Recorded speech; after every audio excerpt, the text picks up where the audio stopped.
Əsətsidir, güclü bir rit.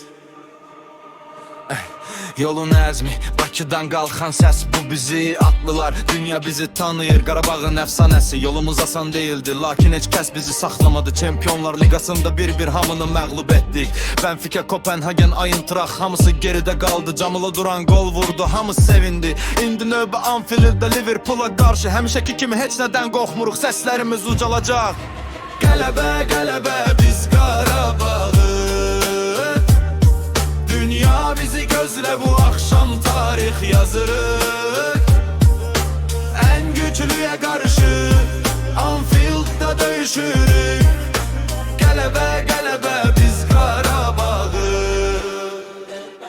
Anfield meydanı, kapıları açın, Liverpool qonaqlar geldi. İfs yanvar saat yeni ve meydan hazırdı. Biz küçük bir ölkədenik ama ürəyimiz çok böyükdür.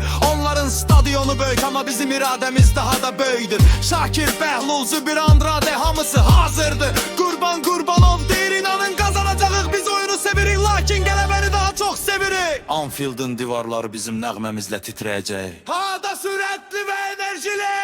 Qələbə, qələbə biz Qarabağı.